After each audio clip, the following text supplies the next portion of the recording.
Yeah. Yo, I got you got the swirls in your hair, man. Like you got that fresh cut. I see you.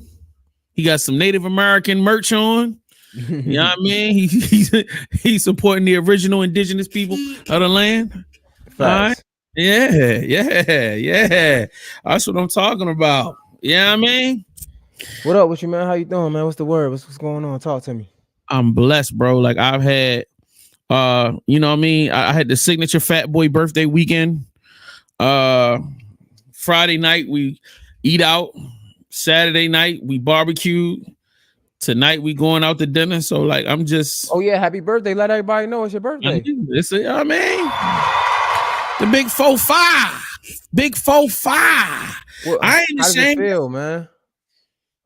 It The feels cliche question, how does it feel? It feels wonderful. I feel like I think what people don't understand. Well, when you're younger, I don't think people understand the impact of the look back. So when you start looking back on the year before versus 10 years versus and you going, oh, all right, this is what I did right. This is what the thing I love the most is finding the patience that you didn't know you had. You know, finding the calm, not being as stressed about stuff. Like, you know what I mean? Even over the last couple of weeks, there's stuff that I really could have been like pulling my hair out about. But I feel like the more the more wisdom comes into place and the more patience come into place, you get less jittery. So like I love that. I love that for me at this point in my life. So like, man, and like even just this weekend, just the simple things, like we used to be stressed about like your birthday coming around. Yo, we got to do it big. And then now I just be like, bro, I just want to be around the people I like being around. That's it. Well, you know what I'm saying? congratulations, brother. Thank you, bro. Thank you. Congratulations, man. For real. Like, you know what I mean? This was something I woke up, didn't know I wanted to sit on live with you today. Like, I was just like, you know what? Let me hit up Jay, get here, talk some trash. You know what I'm saying? I love having great conversation, especially with you. So like we actually was not supposed to be recording today, but my guy hit me up. He said, yo, let's record. I'm like, all right, bet, let's do it. I got some time before church. Let's get it done. Word. So like, you know what I mean? I appreciate that, bro. I appreciate that. So how is your spiritual journey going? Like, you know what I'm saying? Like I'm actually very excited about hearing how. I'm not saying that you haven't been religious before or you haven't been affiliated, but you're in a new church, in a new space. You're married now. I feel like belief takes on a different level once the union happens because it's like a whole different energy, in my opinion. Nah, I mean, to be honest, I think it's a roller coaster, bro. Just like everything else, just like life. I haven't really spoke about it at all, so I don't know if this is the best place to speak about it. But you know me, I'm always that's my the good and bad thing about me is like I just think I'm too vulnerable at times. I overshare at times.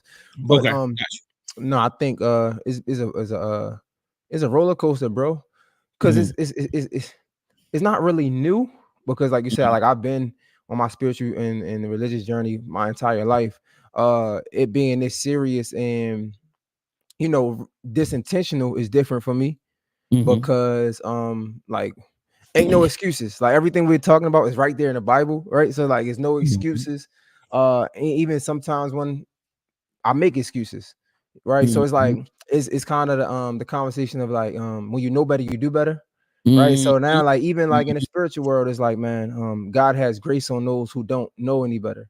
So when you know better and you continue to do things, like, just to be honest, like I'm supposed to be in church right now, even though it's not an appointed time right now, but like, you know, well, we celebrate the entire day when it's God's appointed times and you're not really supposed to work. You know what I'm saying? So facts. Even and me, I'm real with myself, right? Like I'm not the one to make excuses. I just be like, hey, you made a decision, so you got to live with it, right? So I said it to say, it's been times where I made decisions that wasn't for God, and I know that God probably wouldn't like, and it plays on my conscience a lot, if that makes sense. So it's like, that's why I say it's a roller coaster, because then you have other questions of like the more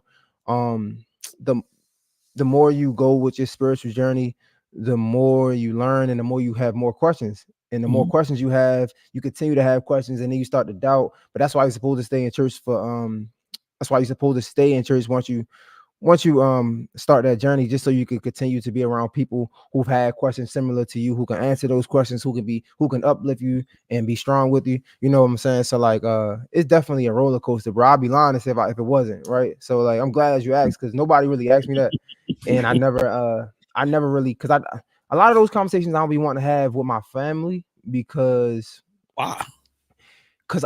I'm like the man in the house, right? So it's like I don't never want to and as a man you have to be what's the word, like Stoic. stern. Yeah, like right, like make a decision, live with it and move on it, right? And I don't want to Mhm. never be the one that's giving my family doubts, because I got doubts. So a lot of things I don't even speak on because I'm the Mm. man, right? And I don't want to confuse them. So Got you. Okay. All right. Well, I think taking from some of the really valuable stuff you said, like as I've gotten older, I used to think in the past, and I'm not saying this is how you thought mhm. or think now. I always felt like going to church was a thing I needed to do so that God would see me as a good person. Mm. I never realized that going to church or even observing the day of rest or observing your religious day is for you, really. You know what I mean? Like, because I feel like God knows that especially if you are of a high caliber individual, Mm. you will run yourself to death. You will work 7 days a week. You will take advantage of everything in the world, and you won't take time for yourself. So for as much as God wants you to honor him, he really wants you to honor yourself at the same time. You know, he really wants you to get the rest. He really wants you to find balance, within yourself. Balance doesn't necessarily mean that everything has to be even, but I use the term balance to mean, you need to find that zero space for you. And when we are constantly moving and building and creating and controlling and moving, you're not always focused on making sure that the internal you is being taken care of. You know what I'm saying? And to be honest, bro, more, I don't want to say more importantly, but the thing about this spiritual journey is like everybody has their own perspective, right? And again, a lot of my studies is coming from the Bible, and like, yeah, it's so if you are a believer in the Bible and you say you're a believer, so when you see it in the Bible, it's like, okay, are you really gonna believe, or are you gonna do it your own way? Right. So like even when we talk about is for you, it is for us, but more importantly, it's for our soul, right? To have eternal rest. And that's what Jesus promised us. And that's the point of us being Christians, that because we do believe Jesus is our Lord and Savior and he came back again in the flesh. And it's things in the Bible that says, listen, if you want eternal rest, right? If you want eternal life, then these are the ways that you get it.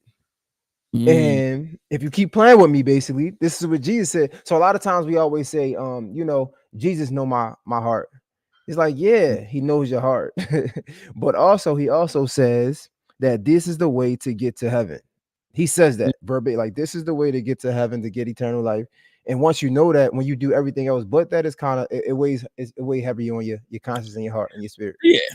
I mean, I love what you just said, and I don't want it to seem, I don't want this response to seem like saying that is wrong. But what my perspective that I've grown in my own journey is that, to me, I am always on a journey to become the best version of myself that can be the most positive and impactful influence on other people around me. So like for me, it doesn't matter whether I burn in hell for eternity or whatever. I don't really care about any of that.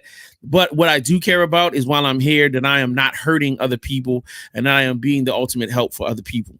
You know what I'm saying? And I feel like when you get sold on the concept of, you got to do this so that you will have this rest or you will have this good place, you're not focused on here and now. So, and you're doing it out of selfish reasoning, like, versus understanding that if I am to improve myself just now, I not only do myself the greatest service so that I can enjoy not only now, but then. So if you were to embrace your ideologies in the most positive way, meaning that you will spend your life purifying yourself and making sure you're making the right decisions for the right reasons, for finding your true happiness, finding the love for yourself, and then showing other people the way, guess what? You get to have a wonderful life here, and you get to have the wonderful life in the next in the next stage, which I think is what everybody should want. You know, you should always want to see not only yourself but the person next to you live a great life. You know what I'm saying? Facts. It's funny because I say that I say it's two reasons that we're here on earth, and this is just my example or explanation. The one is I always say is to tell somebody else about Jesus Christ or God, right? And then I say is my interpretation, where when I want to I don't want to say get lazy, but when I don't want to have, it's my interpretation. So it's the interpretation from my understanding, and then it's my interpretation, right? So the interpretation is to tell somebody else about God so they can get saved, right? But then my interpretation as I went along in my life is to have somebody else not have to go through the same thing that I went through. So like you're right. And I think what we're talking about is kind of like karma, right? So it's like just treat people right, treat people with good care in your heart, treat people not like how you want to be treated, but treat them the way they should be treated, right? Not even the way they want, because some things I say like treat them the way they want to be treated, but sometimes they don't even understand their own value in themselves, so they don't even want to be treated well, right? So just treat people with care and respect, man, and that's just universal. Yo, go ahead, I'm listening. I'm sorry. Did you see the text message I sent you? Yes, sir. I'm looking it up now. Hey, I have a clip that I loaded in, and also there'll be a special guest dropping in at some point. Maybe not while we sing. 2 religions on earth. The first religion is to. Oh, you got somebody. You got a special guest coming in. Yeah. But you'll see him at the bottom when he pop in. All right, bet. I'm gonna play. All right, go ahead.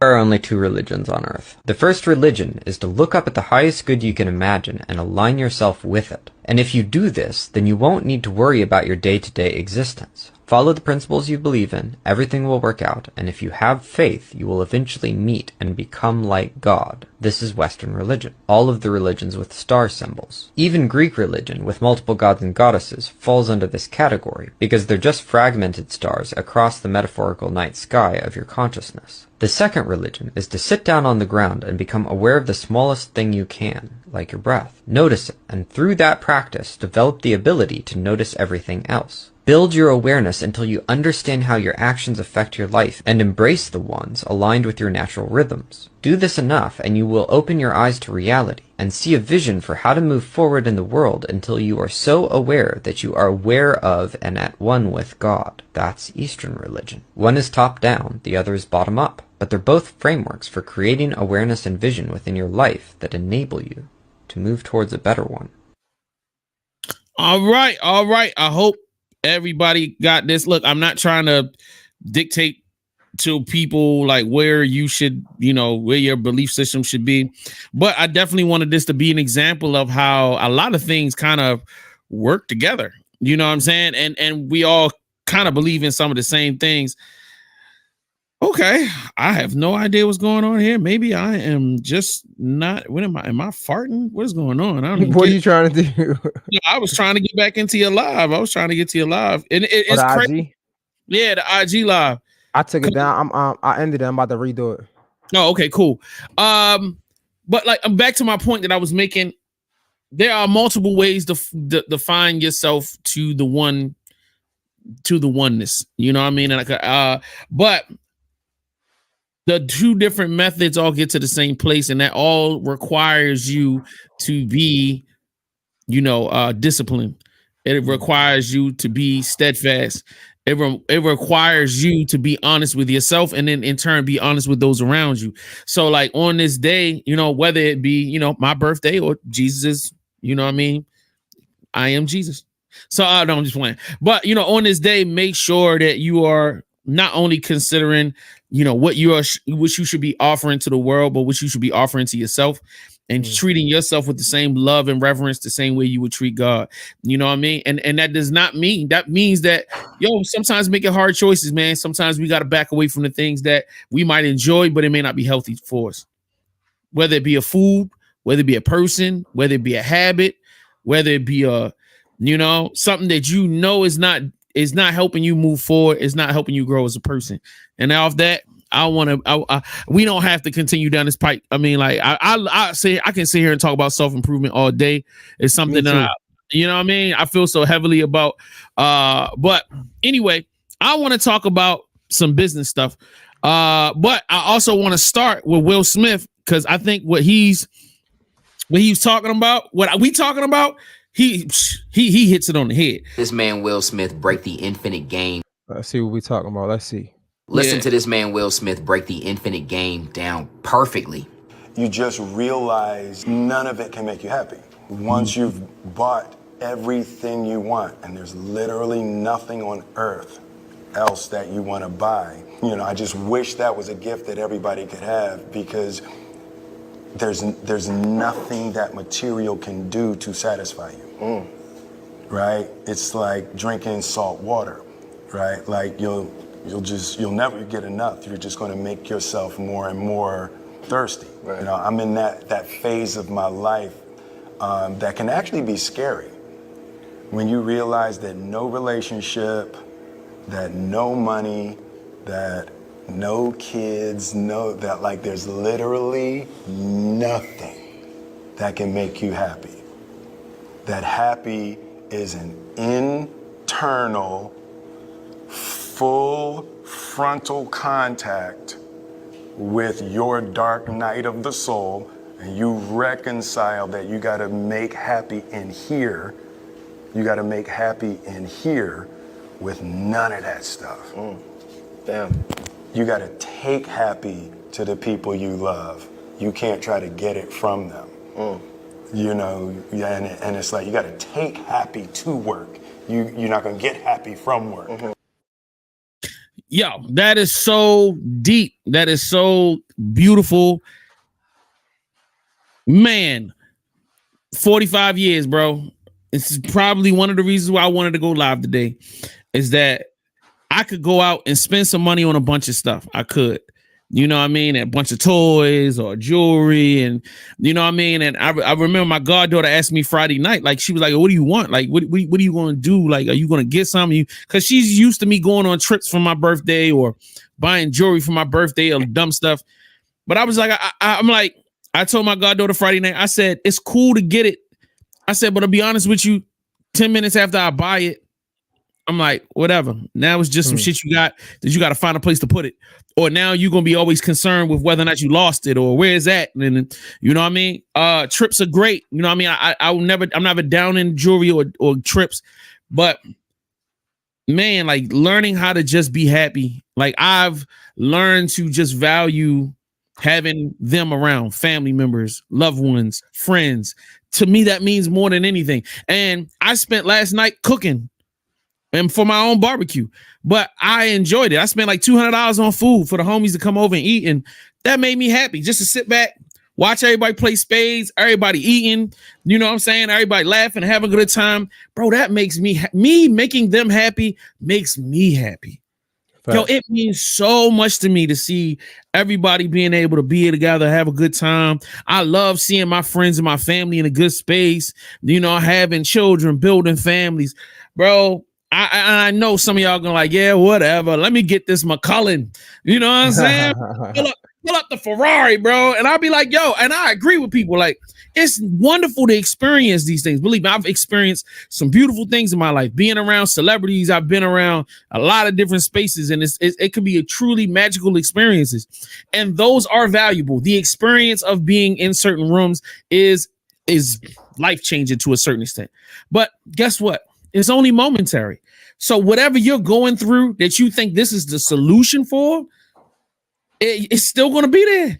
You can go get high tonight, get drunk, do what you're going to do. But guess what? You're going to still look at you in the mirror the next morning when you're trying to get back up where you was at before. I feel like take this time from an old man and just understand that the moment you can start sitting with yourself in the middle of the hood or in Baghdad and smile and genuinely be in a good space, no matter what's going on around you, that's when you've won. That's when everything becomes a party. That's when I can sit on the front porch with a glass of tea and watch the wind blow a tree, and I'm just as happy as if I had $50,000 and I'm going in here to go spend it on something, or if I'm making love to a woman, or if I'm doing this or doing that. Like, you have to understand that there is glorious wonderment and everything around. And if you can't recognize that, you are missing out on your existence, plain and simple. And go ahead. No, I was gonna say I think that comes from just age and getting older. What they say, like the older you get, the closer you get to death. Not to make it seem so harsh. Jay says JS1 will die soon. No. But I say that to say, like, what happens when you get close to your death? You start to appreciate life more. Think about it. You're on your deathbed, and a lot of times, I think somebody asked, I forgot the guy's name. He's a Q or whatever, and his wife died of cancer, and he moved on. So it's been a lot of like conversation because he's popular. There's been a lot of conversation about him moving on so fast, et cetera, et cetera. But I say all that to say, one of the questions was, did you and your wife talk about you moving on before you passed away? And he was like, bro, what? Like, no, like we wasn't even thinking about that. Like, she's about to pass away. She didn't want to go. She didn't want to go. She didn't want to die. All she was thinking about was the times that we have today. We're not thinking about tomorrow. We thinking about the times that we have today. And I say all that to say is when you get older, you start to understand that all I can do, all I should do is appreciate the moment right now, the time that I have now. I can't dwell on the past. I can't worry about tomorrow. Let me appreciate what I have now. So it makes you, it's easier to be happier, right? When you're young, all you thinking about is, man, I want this, I want that. I'm not, you're never satisfied. Like you want more. You can't be content with your life because you're watching somebody else, right? But the older you get, you know that your time ain't going to last forever. So you need to be appreciative of what you do have. And I think that's why I say I think it comes with just time and that wisdom and knowledge. It's like, I tell people like this all the time when people keep saying, I gotta do A, B, C, X, Y, and Z to be happy. And I was just like, but what if you just smiled? And then what if you just said, yo, today is great? What if you just got up every day and said, today is a great day? Man, it's raining outside. Man, that's wonderful. What if it's sunny outside? It's wonderful. If it's bad outside, it's wonderful. And you can still feel inside. But guess what? The more you speak it, the more you act it. If you act, meaning that every word you come out your mouth, you intentionally make it positive. Everything you say and do, you intentionally make it positive, regardless of how you feel inside. Guess what? Over time, you will obtain that space because you're being what you want to feel versus waiting to feel what you want to be. If that's not confusing, it makes sense. You have to walk into the purpose. Like when people will come to you and say, well, what did it take to be a podcaster? And you'll be like, nigga, record the shit. Turn your mic on. You know what I'm saying? What are you waiting on? Like, you know what I'm saying? There's so much technology around you. Go get a tape player and pop that joint down in front of you and record. Yo, be a podcaster. Whatever you don't know, you'll learn over time. You don't have to stop or buy the class, buy the course, sign up get a mentor. Like, bro, don't keep waiting and going, well, I mean, I want to do it. Well, do it. Like, and guess what? Over time, you'll become it. You know, I am a podcaster and a radio personality. I'm sitting here talking like this, but this wasn't something that I took a class for or I had to wait on. Guess what? I got up and I did it. And I messed up and I kept messing up and I kept messing up until I wasn't messing up. Tripping over my words, talking too low, talking too fast, forgetting to plug stuff in. Forgot to turn the camera on. You know, me and Jay talk so much about stuff that got lost. How many times we didn't press the button. And I have a friend of mine I just spoke to recently. Me and her was on the phone. And I was telling her I was like, man, I lost this whole interview. And she was like, oh my God, that happened to me. She was like, I paid a guy $500 and he didn't even record everything. And I'm so upset. And I'm like, is he going to come back and shoot it again? Yeah, but this and but I said, as long as that money ain't lost, I said, we all go through that. I started telling her stories and she was like, oh my God, I thought I was the only one. Nope, you're not. Bro, I lost a Javante Tank Davis interview. Are you serious? Yeah. You never told me about that. Bro, this was probably like 2017. Holy schnibblebubs. Yeah, I lost the Javante Tank Davis interview. I mean, I lost a lot, bro. I lost a few interviews. I done had interviews that was blurry. I remember when I first did the Desi Banks and B Simone interview together. and I didn't have any lights or whatever. And I'm like, man, I want that dark, because I always wanted that dark vibe. Like that's what I always wanted since the beginning. I'm like, man, I want this dark vibe. So like, let's get rid of the lights, not understanding that you need lights and you could turn the ISO down and things like that. I didn't know that. Right. So I'm like, we did the interview and it was dark. It was just bad. It was terrible. Right. So like, it's interviews I done did that the audio wasn't on. I got a guy named Moneybag Mafia. He's real close with DC Young Fly or whatever. We did an interview and the audio did, man. When I tell you, it's so many interviews that I done did that's gone with the wind. It's gone with the wind. Never to return. Never going to return, man. But that Tank interview hurt. Like it's a couple more interviews that I ain't have that we lost. But yeah, man, we got the IG live working too. I had to log into my actual account. I forgot I was on my other one, but we here, man. What's up, Instagram? What's popping, y'all? Yeah. And look, I know we getting a little heavy, a little religious and a little overly positive. I know y'all come for the drama and the trauma. You know, it's funny. I like this though. I like this vibe. All right, you know what I'm saying? I'm just feeling the kind of way. That's how I feel on my birthday, bro. I'm just happy, and I just be like, yo, I'm so happy. I'm just for real, dog. Like I don't know. Did you ever think about when you turn 45 or 50? When I was 35 or 33 or 34, I never thought about being 45 or I would never even thought of what it would be like. You know what I mean? Yeah, man. I was just talking about this. I'm so focused on being honest, like trying to get through today. It's hard to see what the hell I'm gonna be doing at 50. Like, I'm gonna keep it all the way funky with you. Like, I can't even think of that right now. Like, I'm trying to get today straight. Facts. And that is the same exact space I was in when I was younger. I was always thinking about the moment, like, yo, where I needed to be, what I wanted to do. I think that was the thing that I didn't have a crisis, but I had probably my most vulnerable moment when I turned 40, because I had a list of stuff that I wanted to do, and I had a personal list and I had a business list. So like I had really accomplished a lot of stuff on my business side, and I was like so proud of myself.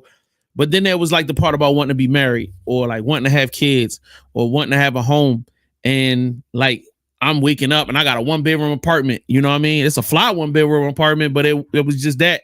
And I got a nice car outside, and it's like, that's it. Like, and I'm just mad at myself, and I'm just like, how the hell? But then I had to calm myself down and go, yo, you made the sacrifice so that you could move forward on this side.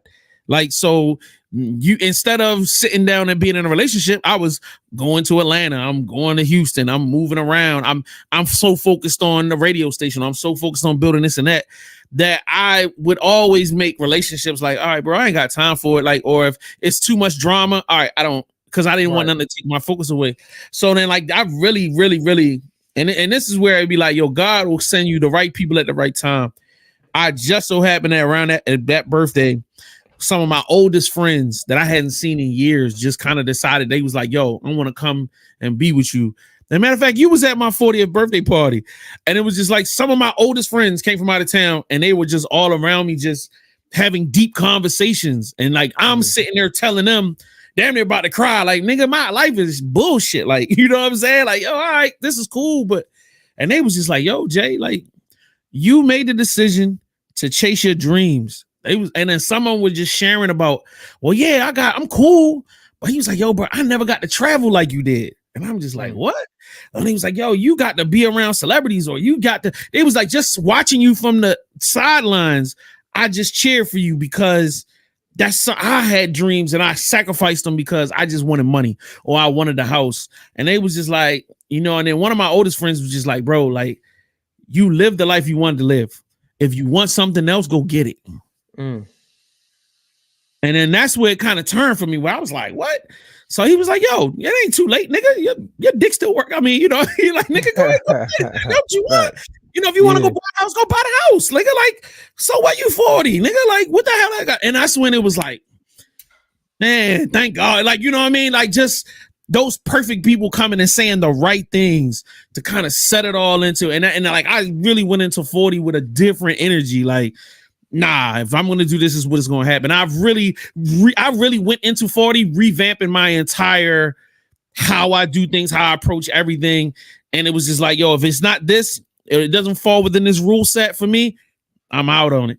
And I've been able to have so much fun in my 40s because I feel released from some responsibility that I put on myself, or some rule or some law or shame or whatever. Like once you release that, because once again, nobody can shame you but you.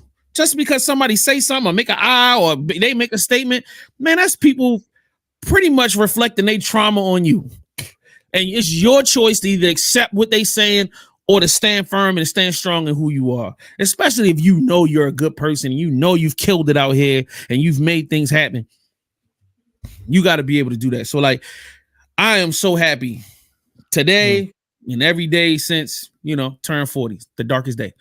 Well, congratulations again, brother. Congratulations. Happy birthday, man. Tell my guy happy birthday in the chat, man. Drop a happy birthday for him. That's what I need, man. Throw something in the chat. Y'all so quiet over that side while we talking positive. You know what I'm saying? Funny, yo, man, like for real. Don't make me have to get J Hill to bring that baby out here, because that's when the numbers go up.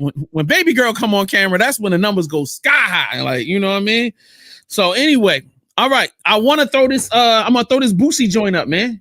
Let's get to it. Boosie dropping that heavy combo, man. Like, let's get to it. I'm about to add. I'm gonna get in trouble. I ain't never seen so many black people happy for a downfall. I don't hear none of them who was at Diddy shit toasting with that champagne every year. Having speeches with, man. Nobody speak up for this man or nothing. So as soon as they say something, when you're on top of the world, it's a celebration.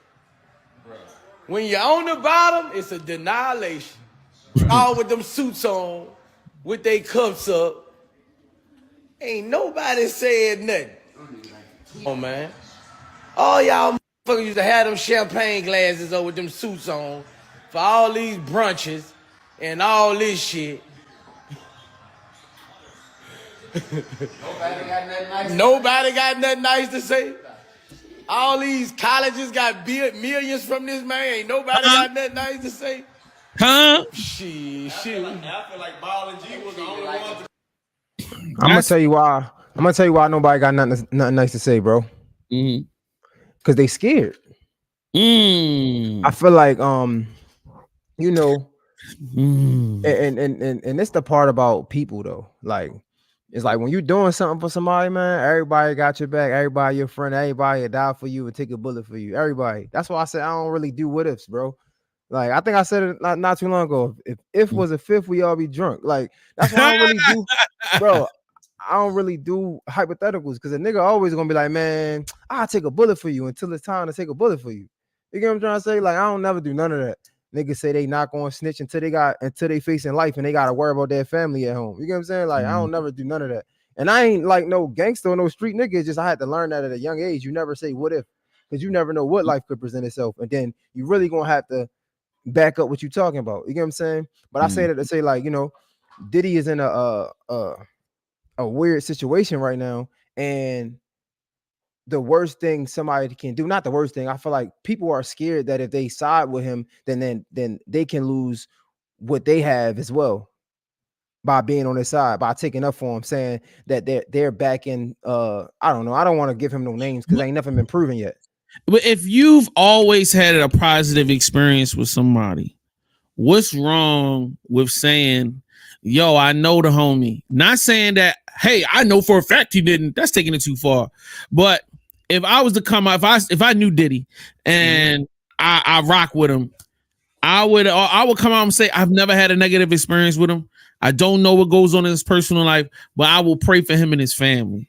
And I'll pray for those that have been negatively impacted if this is something that's true. You know what I mean? But like, I don't necessarily want people to come out like Stevie J and be ready to fight. You know what I'm saying? He trying to set up the face off with him and 50 Cent. I don't necessarily need people to do that. But what I would have liked to see more of is people saying, Diddy has helped my career. Yo, he cut us a check. Earn your leisure. Yo, he gave us $1 million. He's always been a positive influence for us. You know what I'm saying? We wish him and everybody that's involved in this circumstances prayers, and you know what I'm saying? And we wish that healing would happen in this. Like, let's do that. Hey, I haven't heard not one preacher say nothing. Nobody was to say, yo, Diddy, come to church. Let me pray for you. Like, I mean, I've heard people speak up, like Fat Joe.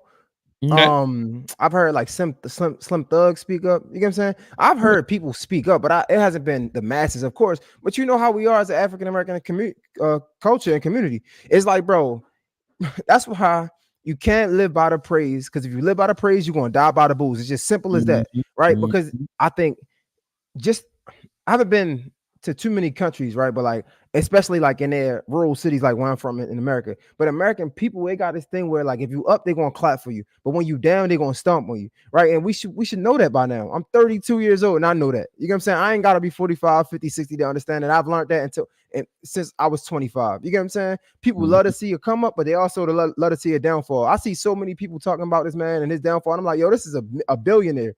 Like, let's at least see if he's guilty. If he's guilty, then yeah, you deserve everything to come your way. I get it. I'm 100% with that. But it's like, man, to continue to praise our, I don't even know the word. Like to continue to praise our greats and our legends for falling. It's sad. It's sad to see. You get what I'm saying? Like but I have seen people speak in his not defense, but like like don't want to.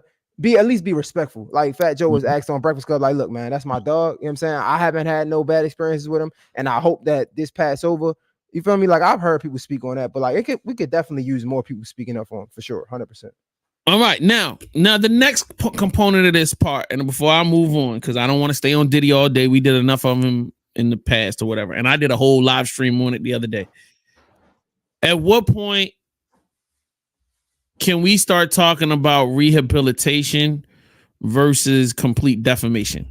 Like, when is there a point that we can say if and I don't know, but if Diddy is guilty, well, you know what, let's put Diddy aside. Let's say R. Kelly has been proven guilty, because he's in jail. Is there a point where he can be rehabilitated? And if he asks for forgiveness, would we as a society forgive him? That's hard. You got to understand that R. Kelly is dealing with little girls. That's the most disgusting thing in the world that you can do. You know what I'm saying? Like, bro, and you was proven guilty. Like, bro, we seen you like pissing on, like, that shit is disgusting. Like, excuse my language, you know what I'm saying? But, like, so I understand about forgiveness. You get what I'm saying? I understand that, like, we all should reach for God's love, right? And God love us through everything. Right, but we're not God. You get what I'm saying? So, like, for sure, I would love to like forgive him and just show people that you can go through things and overcome it. You get what I'm saying? I'm not God, bro, and I'm trying to get to that point. But what I will say about R. Kelly, the first thing he has to do is admit that he's guilty. Right, that's the first thing. But we haven't gotten that. So it's like, how can you forgive somebody who can't even admit that they're wrong?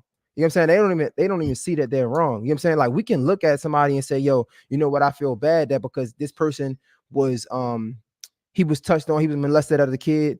But at the same time, Jay, I'm not gonna lie to you, bro. It's so many people that was out there that been molested as kids, and I'm not, listen, I never had to go through it by the grace of God. You know what I'm saying? So I can't really speak on victims' pain and what they go through. But I know that it's been many of people who've been in this world who's been touched and molested, and all type of foul things happened as them as a kid, and they didn't go out and touch on little kids, right? So if I say that to say people like that exist, so we can't just deny or simply set aside someone wrongdoing because of what happened to them as a kid, because it happened before to many people. You know what I'm saying? So go ahead. No, I agree with what you're saying. I would never want to, and let's be very clear, I would never want to set aside or to dismiss what a person did. What should happen is the person should face the penalty for the crime. And then in the process of them paying for their crime, rehabilitation should take place, which should include full repentance, meaning the person admitting wrongdoing and then submitting themselves to the process of dealing with the psychological issues within themselves, and also I'm not saying deal with the issues from other people, but a part of you asking for forgiveness from somebody else is to give them closure, for you to admit to them that I've done you wrong. I've done wrong. And I would like you to forgive me. Hey, I was wrong for what I did. It shouldn't have ever happened. And I'm sorry I've caused you pain. Is there any way that you could forgive me? And whether or not that person forgives you or not, I feel like that should be the process versus that. Because I feel like the more people that are going to be just like, I hate you, I hate you, I hate you, that doesn't help the person get better, and it doesn't help us get better. It's almost like an unhealed trauma wound. And it seems like, and when we talk about the Black community as a whole, we've suffered so much trauma. I feel like that's the reason why when anytime we see that somebody isn't a model citizen, we're just like, get them out of here. Like, you know what I mean? Because we've all gone through so much, you know, and now every leader or potential leader that might arise out of our ranks, we have them under so much scrutiny that those individuals, I mean, even in Baltimore, all right, one of our old mayors had a couple of, she had some $500 gift cards or something, and they were ready to string her up by a rope on that. And I'm like, bro, like, come on, man. Like, but we gotta be. I get what you're saying, and if you on the ground, somebody put a comment. Yeah, slip. But go ahead. I'm not saying let it slip, but you gotta understand, bro. I empathize with these people because I am somebody who's striving to have a big platform, and I am human as well. You get what I'm saying? But we have one thing my mom's taught me is if you can't deal with the worst possible case scenario, then it ain't worth doing it. Point blank, period. And with great power come great responsibility. Right. Correct. So when we're talking about people like the mayor, we're talking about people like even P. Diddy and R. Kelly. You got to understand the platform that they built. When you misuse your platform, you got to deal with the responsibilities that come with it. And that could be misuse in public or private that came to public. You get what I'm saying? So I'm all for forgiveness. I am, because I'm not perfect and I'm human. And I would love to be forgiven in times where I mess up, because it's bound to happen. Not saying I'm not about to be doing this to no fucking kids. That's just, you know what I'm saying? It just is what it is. But what I'm saying is I would love to have forgiveness in those moments when I am wrong, because I'm bound to be wrong because I'm human. I say all that to say, with great power comes great responsibility.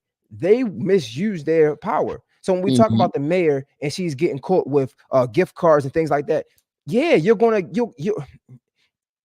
get slaughtered verbally and in a matter of public perception, because you are someone who hold a public you are a public figure that hold a public presence, and your platform holds a lot of weight, right? Just like with preachers. It ain't the fact that you're a preacher and you're dealing with multiple women, but the fact that you know better. You talk about these things and you help us get through these things. You tell us we shouldn't be this thing. So to look at you as a hypocrite, or the pot calling the kettle black, you're someone that, like, how dare you, right? I'm not saying that you shouldn't be exempt or you can't be forgiven or forgave. I'm not saying that. It's just you got to understand the position that you hold. When you hold these high positions, that's what comes with it.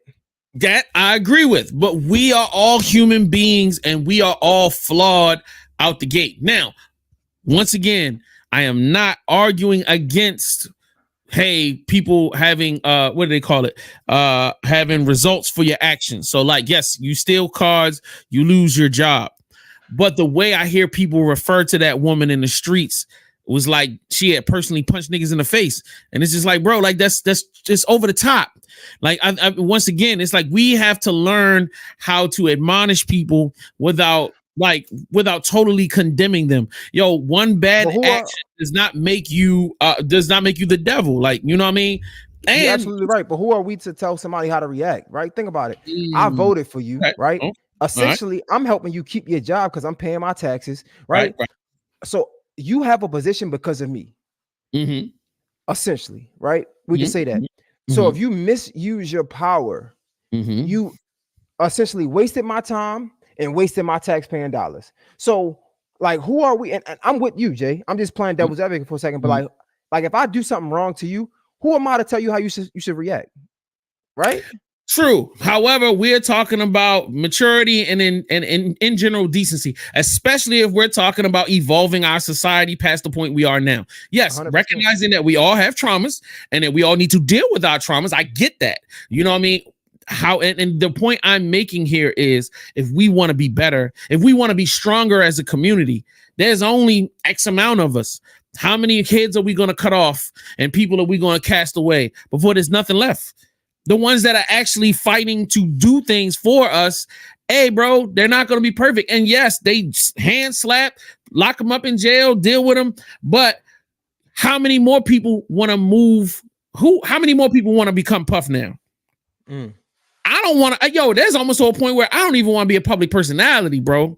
Like, people ask me to run for public office. I'm like, I'm not running for public office. I said, bro, they'll find any and every reason to stamp you down into the ground. How many more smart, intelligent, successful people are thinking the same thing? Hey, I'll just stay on this side and make way more money versus sacrificing financial benefit for public good when the public don't give a damn. When the moment you fart in the wrong direction, it's gonna be down and out for you. Bro, you absolutely right. And that's the argument that I was just having with Wayne though. And if you guys want to go to the Patreon, you can check it out. But I just had this conversation with Wayne though, because I'm like, bro, I understand as an adult, right? We should know better than to look at public figures and idolize them, anybody in general, right? But I'm saying it's kids out there who look up to these people, and when you continue to have our greats fall amongst the public, what does that do for our youth? That's it. I understand we shouldn't idolize these people. I love what you just said. Let me jump in real quick. All right. The only thing that's important in this life is the redemption. If you never allow people the opportunity for redemption, how are children going to learn how to deal with the realities of life? The reality of life is going to beat you down, but you got to be able to get back up and get back in the game. And that means that we have to learn to forgive each other and allow people another chance at bat. And so they can do it better.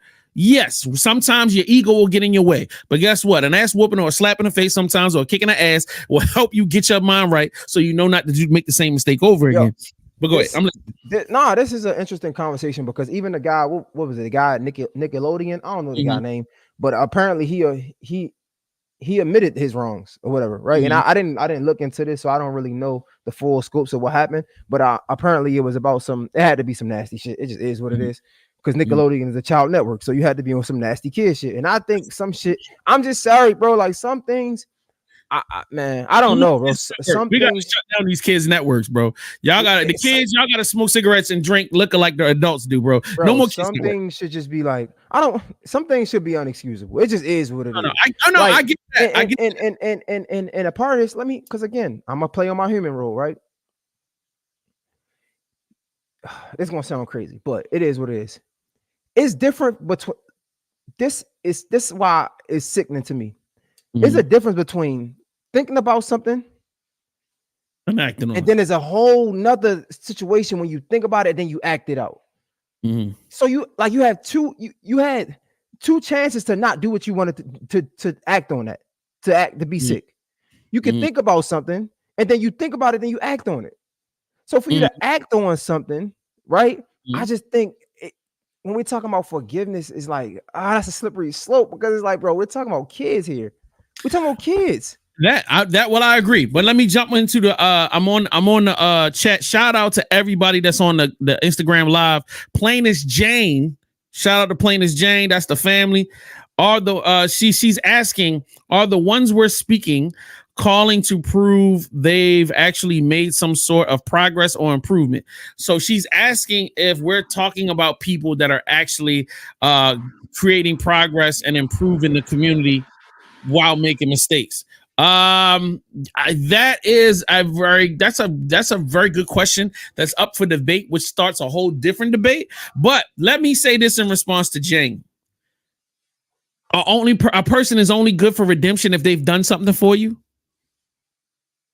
Think about that. No, I don't know. No. I'm not saying. We're not talking about twist of words. Let's not talk about rape. No. We ain't talking about rape. We ain't talking about rape. We're not about to. No. But we're not about to twist our words. You asked, the question was, is somebody only good for redemption if they do something for you? Right. No, that's not what she's saying. But it's just like, no, bro. That's my response to what she was saying. That's not a good response in my perspective. In my opinion, I'm gonna tell you why. Listen. Because your question don't have nothing to do with what she's saying. She's saying, are they doing something? And I could be wrong, but this is what I heard from the question. Okay. Are these people doing something to redeem themselves. For example, i.e., when you get in trouble, right? You have a misdemeanor. What you got to do? You got to do what? Community service, right? Yep.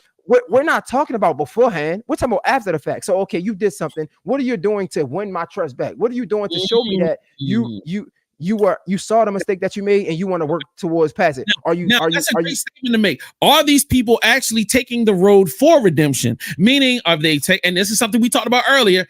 And to me, this is always a requirement when we have this discussion. A person must, number one, admit wrongdoing. Number two, submit to the cause and effect of it. So like you break a crime, you do the time. So you must do, pay your penance. The third thing is rehabilitation, and then the road to asking for forgiveness and taking the route of not just asking for forgiveness one time, but you remodeling your entire life to let people know that, you're not going to do it again. And this is something that people can become confident about over time. So yes, that if they're not following that model, then I'm definitely all about cutting heads off and leaving them in a dirt pile. And yes, I am definitely death penalty and very much shoot them in the head type street kind of vengeance type of person. I am very violent. But all in all, to answer your question, I think people should have a chance to get redemption and be forgiven. But again, it's all about how they react to the situation. Like if you're taking accountability, you know what I'm saying? It's a possibility of redemption. It's a possibility of forgiveness. But you gotta at least be taking accountability. You gotta at least be able to. Even Jesus, no, wait, because we talk about Jesus and God's love. Even Jesus asks for you to repent. You repenting is a form of accountability that you taking amongst yourself. So if Jesus is asking for that, of course we can ask for that as people. You get what I'm saying? Yes. So, yes. Yeah. God requires repentance, meaning you taking responsibility for your actions. 1000%. I'm with it. Now, I got a clip down there. I see Mace in that beautiful suit jacket. Can you throw that up on the screen? I think this might. Two reasons something doesn't work, Cam. This is. Wait, I'm gonna play it over. It's only two reasons something doesn't work, Cam. This is what I learned about life. There's only two reasons why something doesn't work. You want to know what they are? Yeah, I'm listening to you. You're not supposed to be doing it, or you're not faithful enough to it. Those are only two reasons things don't work, no matter what it is. If your record deal didn't work, if you wasn't supposed to be with them, or you ain't put in enough work, is one or the other. Hey Jay, you know what this remind me of? What's up? I don't know if you remember this, but I said this a while ago, and you disagree with me. I was like, yo, when you put your absolute all 100% into something and you don't quit, you're always going to prevail. And I think you said that's not true. It was something like that. I don't know if you remember this though. It was a while ago. I was like, name one person who really gave everything they had and didn't quit, and they didn't come out on top of what they wanted. I think I said that to you. I don't know. Do you remember that? No. I remember that. And I feel like Mace is on my side on this discussion. And let me explain why. He said there's two things that could take your downfall. You in the wrong. You could be putting 100% energy into this shit, being with the wrong niggas, and guess what? It ain't gonna go nowhere. He ain't say that. He said it's not for you. He ain't say that. You just made that up. I did not. Yo, play the clip again, bro. The damn clip again, boy. Only two reasons something doesn't work, Cam. This is what I learned about life. There's only two reasons why something doesn't work. You want to know what they are? Yeah, I'm listening to you. You're not supposed to be doing it.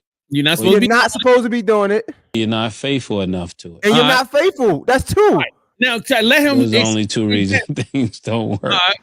No matter what it is. If your record deal didn't work, if you wasn't supposed to be with them, you ain't put in enough work. It's one or the other. You wasn't supposed to be with the record deal. You wasn't supposed to be with them, saying that like it wasn't like this wasn't meant for you.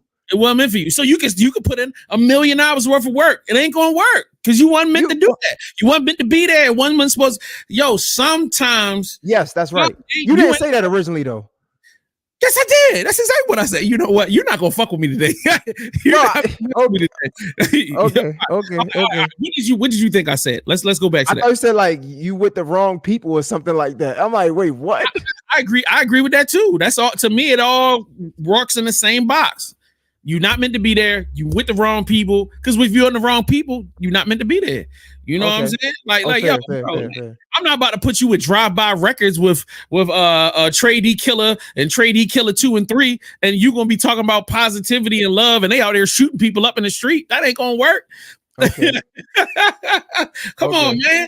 I'm gonna put you with good, positive people that are gonna be supportive, that are gonna be loving, and they're gonna understand what you're doing and understand that what they do affects what you do. And like that's big time. But yo, beyond that, like I would say beyond music industry or even podcasting, man, this stuff has so much to do with everyday life. And I love talking about and bringing conversations about everyday life to this show. Like I love talking ratchet. Don't get it twisted. We can talk about as much drama and music stuff you want to, but yo, think about today. Anything that you want, did you put all of yourself into it? And like, see, and the thing of people say they put all of themselves, but then they forgot that they did a 6-hour smoke 5 blunt session. So the money that you could have put towards your dream, you put it into the blunts. The time that you sat around smoking and watching TV and eating cookies, that could have been 5 hours you could have put in getting your dream off the ground. Like the time that you spent trying to call 15 weed men to find the weed. And I'm not trying to come down on people that smoke. I'm sorry. I apologize. But that's just an example of when the time you spend talking about doing something, you could have actually been doing it. When people come to me and ask me a bunch of questions, I'm like, yo, you got the power of the world in your hands. You have a phone that literally has every answer or has the link to something that could get you answers or could get you to somebody that got answers. Don't sit around asking people, get the answers. But not even like, you don't, because I don't want to misconstrue your words. You don't have to, like, when you say like, are you putting 100% in it? Like you could put 100% in it and still take breaks. You still could have your personal time. You still could have time to sleep and time to and be with your family. But are you intentional about the time that you are putting in with it, right? One, and shit, what's your expectations on it? And I say the expectations because a lot of us have an expectation of I'm gonna do this in 6 months to a year, and if it don't work, I'm gonna quit. It's like, well, yeah, it's examples of people who've done that, but how many, right? So like even with me, it's like, man, I told myself I fuck around, I'm gonna get myself to 40 because I need at least 15 years. You get what I'm saying? Because you're gonna do something. People say 10 years, you do it for 10 years, and just because it don't work for you, don't mean that it won't work. Right. You get what I'm saying? Like how much tolerance do you have to put in the work? How much willpower do you have? You get what I'm saying? That's why I thank God all the time for my willpower, because I know it over exceeds a lot of other people, because a lot of people would have been quit. And that's a skill in its own. But all of these things matter, right? Because you could be doing something for 10 years and then it's like, man, I've been doing it for 10 years. I'm out. I'm gone. And then it was the next year or the next day that it would have happened. You remember the meme where the guy was like digging at the dirt underground looking for the diamonds, and it was like 10 diamonds right there, and he quit. Right. And then the other guy, the guy was digging, he had found 1 diamond. And the guy seen that he found 1 diamond, so he quit on his journey to go dig at the other guy's journey. Whole time wasn't no more diamonds. Only if he would have kept going, he would have found 10 diamonds on his side. That's how life works, though. That's how life works. But and that's the reason why this goes right into the reason that a lot of people say, do what you love to do. So that way you never feel like the need to stop. I love what I do. You know what I mean? I was excited to get up. I was supposed to be off today, but I wanted to come on here and talk with my boy. Let's get some conversation going. Let's have some fun. Like, this is fun for me. You know what I'm saying? Whether I get paid or not, it don't matter. I'm going to do this regardless because I love this shit. I'm going to be 80 years old, you know what I'm saying, with a cane on the microphone. You know, Meg Thee Stallion's granddaughter, you know what I mean? Whatever, or, you know, whatever. Like, yo, you gotta find the happiness. And I'm like, all of this stuff connects, bro. If you find something that you love doing, guess what? You'll always be happy. But also though, because I don't subscribe to the saying, the moment I'm not having fun with it and I'm done with it. I don't really subscribe to that. Because you gotta refine. I feel like when you start falling out of love with it, I don't feel like it's the thing that you're doing that's the problem. There might be something around it. So like something might have been introduced into the thing you love that made you stop loving it. if that makes sense. Just like, or sometimes it's time to get serious. Think about it like this. When I first started podcasting, it was fun. It was easy. I ain't had to really do nothing. But now I understand that I got to take care of the business behind it. I really don't care about that. Should I stop doing podcasts because I don't care about the things that come with it? No, that's just what comes with it. Right. Yep. So a lot of times I feel like people make these excuses of like, the moment I'm not having fun with it, I'll be done with it. It's like, nah, bro, you gotta understand that eventually, if you having fun with it, it's gonna bring, you gotta put some work in now. Like now you got, and the work ain't the easy part. The work ain't the fun part. Like but that's why I talk about like willpower and just mindset, the importance of mindset. Because then when you understand when them things are happening, you know how to pivot and how to not let it bother you. For example, I haven't spoke about this publicly, but me and Wayno show, right? Like Wayno is really good at what he does, and I don't really feel defeated a lot. You know what I'm saying? I'm very confident, and I was calling you, and this is the conversation that we have offline, right? So, hey, you guys have this exclusive, but I was telling you, basically, I told you something. You was like, "Damn, Wayno got you second guessing yourself, second guessing if you want to do this." And I'm like, "Yeah," I'm like, "Yeah," but I said it to say like, if I wasn't strong mentally, then where would I be? I would have quit. But I know, nah, man, I'm a cool. Say less.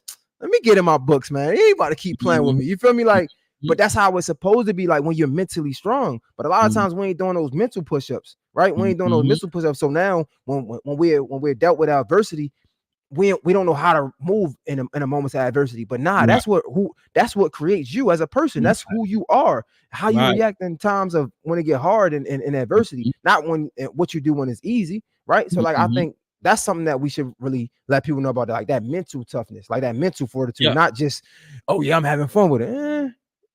We all can do it if we having fun with it. Everybody.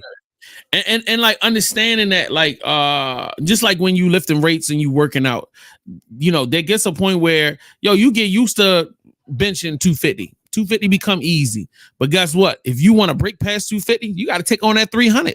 And that shit, that's gonna be painful as hell. I'm telling you, a little way, you're gonna barely be able to get that up once. And that's gonna break your confidence because you're like, damn, I'm so good with the 250, I can knock these out. But if you want to break through to that next level, man, you're gonna hit those walls. You're gonna be unhappy. It's gonna be painful.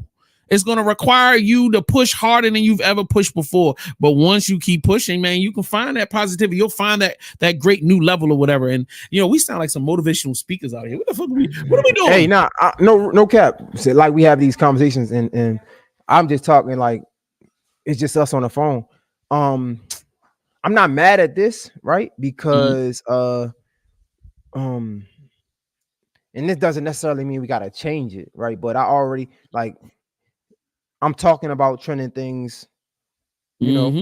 So it's like this is something different. So I'm not mad. So don't overthink it too much. I'm not mad.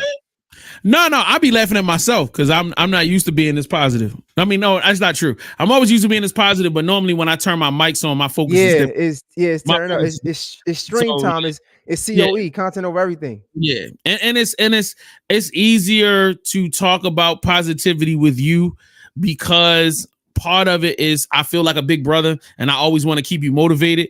But the other part is that you and I can talk about positivity and it don't feel weird or it doesn't feel forced. You know what I mean? Because like if my boy love Will to death, that's my guy. You know what I'm saying? Known him for 30 years. But you get too positive around him, he becomes like a squirmish kid. Like, you know what I mean? Hey man, let's talk about all that, man. Let's talk about these. Whoa. Let's talk about the titties, man. Let's talk about some titties. Let me ask you this then. Why do you feel like, because I joke about this a lot. Well, not joke. I'll be very serious. Why do you feel like the negative stuff sell way more than positivity? Because I'm not going to say positivity don't sell, but why does the negative stuff sell so easy over positivity? Because a person may be intrigued because a part of them wants to engage in it, or the flip side of it, some person wants to hide themselves and point fingers and say, see, look how bad they are. Ooh, you know what I'm saying? You don't look at them. It's either, I like, all right, you loving hip hop. Not saying you particularly, but a person, oh man, my cousin said this the other day. Women love drama. And they was like, they need drama. But they use television as a way to get it out. So Shady's like, yo, they love watching Love and Hip Hop because it gives them the opportunity to watch some girl slap another girl or throw a drink on another girl. And it's this, that, and the third. You know what I mean? They love watching it. So because a part of them wants to slap a home girl in a circle or throw a drink on somebody, or B, they want to be able to sit back and be like, see, I'm better than these chicks. See, because look at these look at these hussies. You know what I mean? And I don't want to just say this about like this is a woman thing and it's not guys. Guys the same way, chatty patty ass niggas that we are. You know, we love to either try to play the high ground and look at you, peasants, or we want to take it to another place. So like or we want to engage ourselves. So that's where that comes from, in my opinion. Did you have any particular thing that you felt like was something you wanted to input your piece into? I think he might be gone. All right. Well, I'm here. Can you hear me? All right. Yes, sir. I can hear you. Go ahead. What was your opinion of that? My bad. I think it's because it's easy. People just like to take the easy way, the easy route, right? So it's like, and life gets boring. So like a lot of times you stuck in your routine of your life, you get to be able to, like I said, you get to be voyeuristic about it. So the naughtiness is kind of like, you know what I mean? The naughtiness is kind of like that little titular little piece, oh, it's such and such sleeping around on such and such. Oh, give me the dirt. You know what I mean? Because their life is mundane, man. It's just TV, get the kids out the bed, get them to school, get them back, make sure they do their homework, like you doing. Take the baby girl to practice and then come home, cook dinner. And then that gets mundane as all get out. Yeah, so, I do think like just, gossiping, being judgmental. I think that's easy because like when something, it's so easy to do that, right? And I say it's easy because like when we see so much of this stuff on our timeline, so when it happened to be like, yo, this is easy to do that, if that makes sense. You know what I'm saying? It's actually, you got a second, you kind of got to think twice to see it and not react on it. Am I making sense?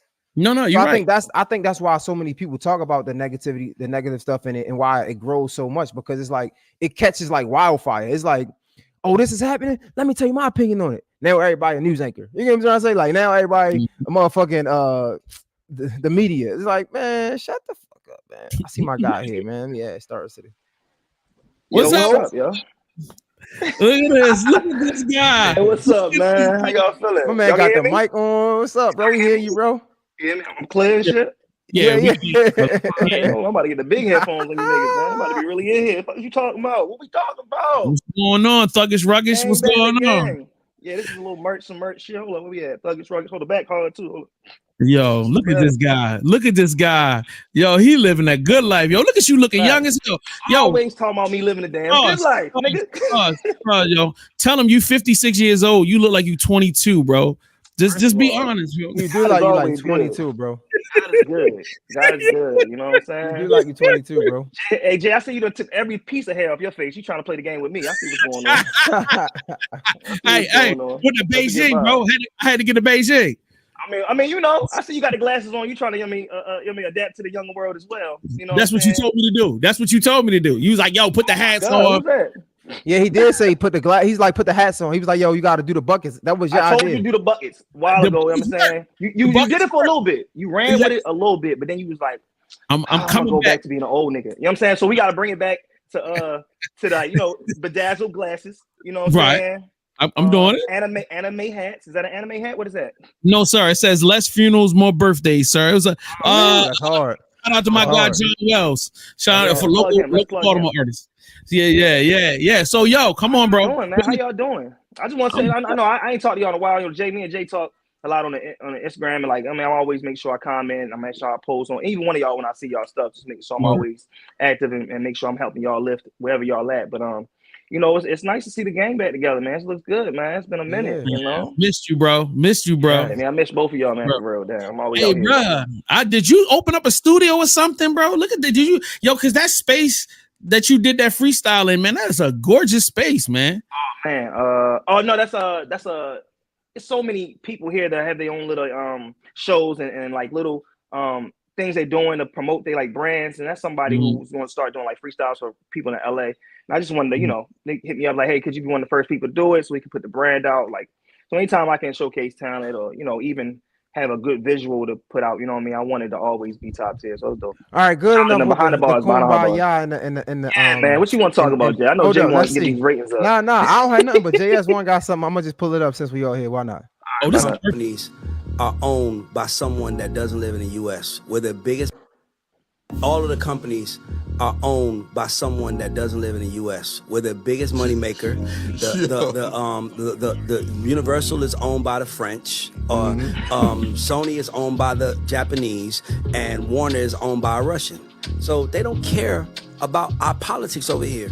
So you gotta build yourself. By the way, I think everyone should have a podcast. I think everyone, even if you got 500 listeners, and those 500 are your customers, who cares? The problem we're looking at is how everyone wants to go big fast. And you gotta have confidence in yourself while you're small to know that I'm gonna be big one day. Second round of cuts have hit Universal. And last week it was Interscope. This week, it's Capitol. And I want you to notice the divisions that they're cutting. I mean, they are cutting out whole divisions.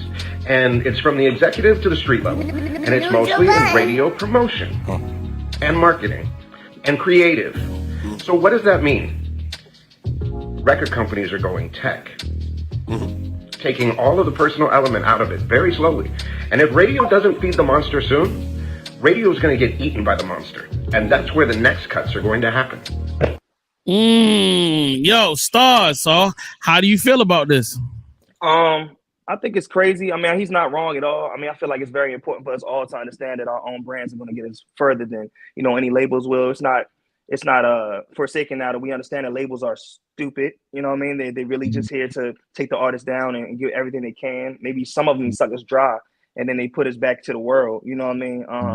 I've been signed 3 times, as you guys have known, and every deal I've had, you know what I mean, they were getting more than I was getting. But at the same time, we tell ourselves while we coming up, like, man, 10% of something is better than 100% of nothing.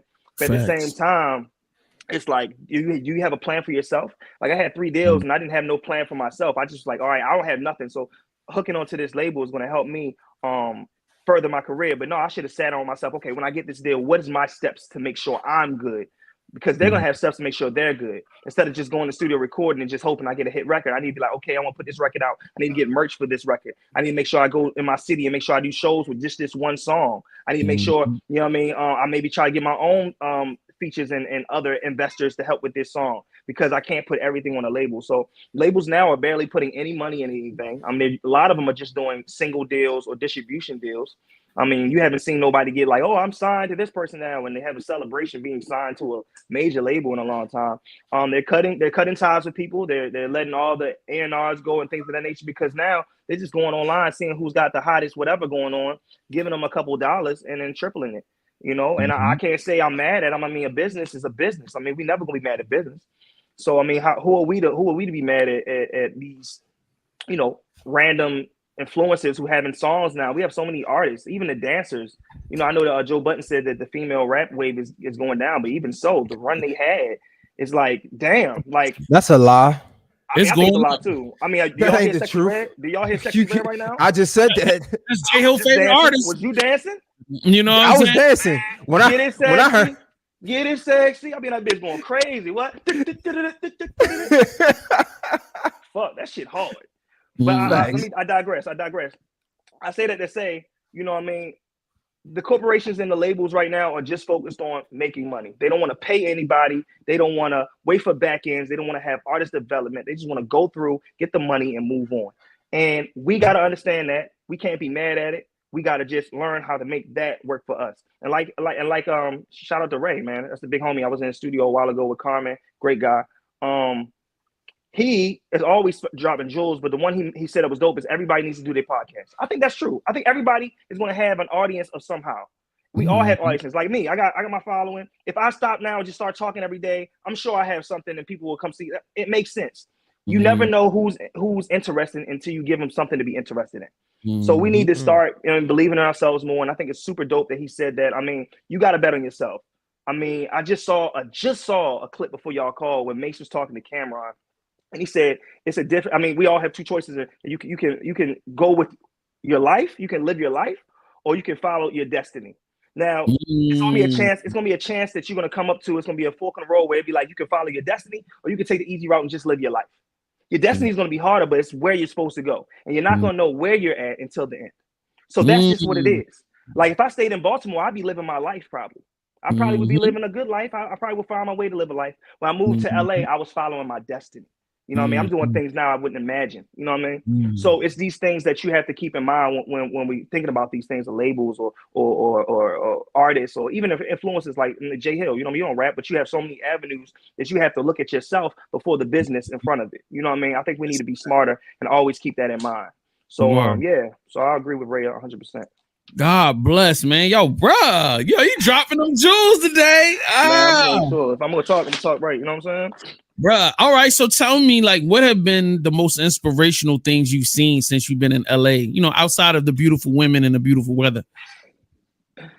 Well, I think what's important is the first couple of years I was here, I was working on my stuff, and I was trying to put myself in situations and in areas. Like I remember I was at Atlantic Records writing songs with one of my producer homies. I was going up there every day to try to get in the rooms. You know what I mean? I was in there with 2 Chainz. I worked on Simba's album. I just not too long ago got in there with Ken the Man. You know, and it's just these artists, I'm always in there. I was always connecting with someone else to walk in these rooms. And what I needed to realize is I needed to create my own circle with my own people and put myself in position where as though I'm not chosen to walk in these. I'm not like, oh yeah, you can come up. I'm not asking people to always get in these rooms because a lot of times they're not going to call you. A lot of times you might be cool with somebody, but what we fail to realize is everybody is in a certain place in their life, and they're always looking to go one step further. So if I'm on step 3 and I'm trying to talk to nigga on step 6, the nigga on step 6 is trying to talk to nigga on step 9. So he's not listening to the nigga on step 3 that much. So what I had to do is I had to find everybody that's on that same step, and we need to go ahead and move together. 4, 5, 6, because all our mind states are the same. We're the same space. So now I have a team of people and producers, writers, videographers, you know, lawyers, even just people that can help me, give me questions answered. You know what I mean? And we can move forward together because instead of trying to grab a wave, you can create your own wave, and you can make money for everyone if y'all all use yourselves correctly. Like somebody else told me the other day, like it's important that we realize important friends are people you use, but you use them correctly. So I don't want to be useless. So I had to find ways to be useful so I could make an income for myself, which I did. You know what I mean? It's not about I'm gonna be a writer. I'm just here just write a whole bunch of songs. No, what can you give besides writing? You know what I'm saying? So it was a talent development, it was vocal producing, it was teaching development on how music's written or how artists should be performing or how you know things should be shot. I walked in rooms like that with certain things. But now I have a team of people that we're moving with companies, we're getting deals done, but it's me and my people more so than me latching onto someone else in their wave. So that's why I had you know it's crazy. Yo, it's crazy because like I think that's what I learned early in my career. And I was like forced in that position to learn it where I didn't want to, if that makes sense. Like I feel like I was forced into this like independent lifestyle when I wanted to be attached to a brand because I understood how that could help me, even when it comes to the radio stations. And you know what I'm saying? I always wanted to be on 92Q and things like that. And not saying I was forced because a lot of the mistakes I made my own, right? But I think that was God's way, Jay. That's like, I think it was the same episode that you was talking about, Stars One. Mace was just basically saying it's 2 reasons why people don't make it. It's because it's not meant for you, or you ain't put in the work. You quit or something like that, right?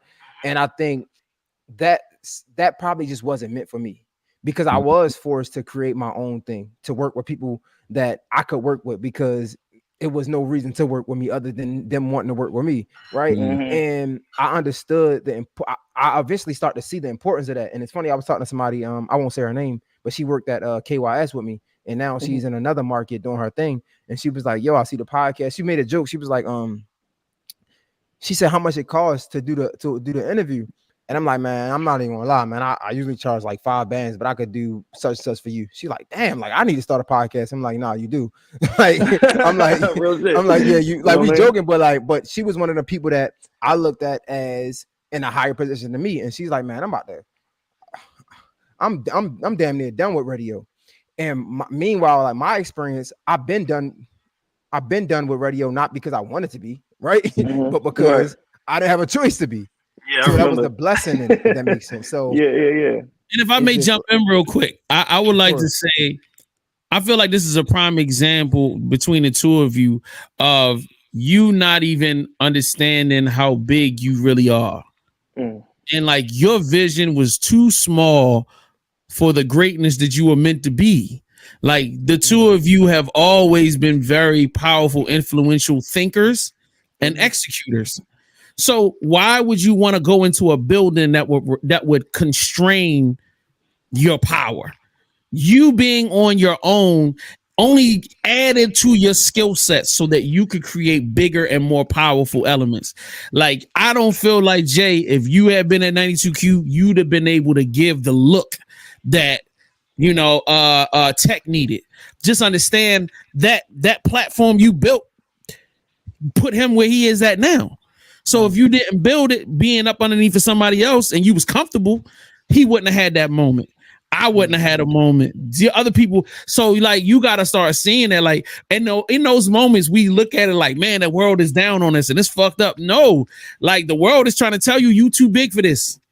So like let's continue to move and find our way. Same thing with Stars. Stars has always been a powerful person to where his physical being in a room will either make you love him or he'll make you hate him. And it's just a strong thing, but that's just a testament to how much energy he had, that once he would realize that, yo, I could just use this energy to help put these people around me, put these people around us.